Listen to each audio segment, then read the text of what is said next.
మానవుడు వర్ధిల్లాలి, మానవుడు బాగుపడాలని ఎంతో ఆశపడతాడు. కానీ మానవుడు పాపాన్ని విడిచిపెట్టడానికి సిద్ధంగా ఉంటాడు. మానవుడు నేను బాగుపడాలి, నా జీవితం బాగుపడాలని కోరుకుంటాడు. కానీ తన అబద్ధాన్ని, తన మోసాన్ని, తన త్రాగుబోతుతనాన్ని, తన హృదయంలో ఉన్న చెడుతనాన్ని విడిచిపెట్టడానికి మానవుడు సిద్ధంగా ఉంటాడు. ప్రియ సహోదరుడా, దేవుడు ప్రతి వాడిని సమానంగా చూస్తూ ఉన్నాడు.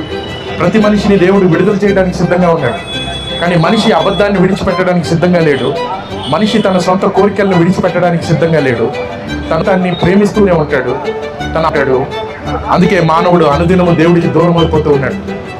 కానీ దేవుడు అంటూ ఉన్నాడు, ప్రియ సహోదరుడా, మనిషి ఎంత దూరంగా వెళ్ళినా కానీ దేవుడు మన కొరకు ఈ లోకానికి మానవుడిగా వచ్చాడు. మనల్ని విడిపించడానికి, మానవుని స్వతంత్రుడిగా చేయడానికి, మానవుని పాపం నుంచి విడిపించడానికి దేవుడు ఈ లోకానికి మనిషిగా వచ్చి ఆయనే ప్రభువైన యేసు క్రీస్తు వారు మానవుడి యొక్క పాప భారమును తన మీద వేసుకొని ఆయన శిలువలో మరణించి మరణం నుంచి తిరిగి లేచి ఉన్నాడని బైబిల్ సెలవిస్తుంది.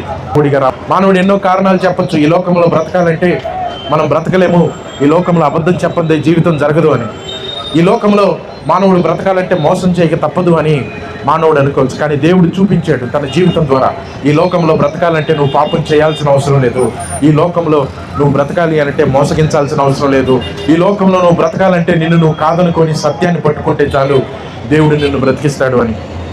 ప్రియ సహోదరుడా, ఈ లోకమంతా కూడా పాపం చేత పట్టబడి నడిపించబడుతూ ఉన్నప్పుడు దేవుడు తన సత్యాన్ని నీ కొరకు నా కొరకు ఈ లోకానికి ఇచ్చి ఉన్నాడు.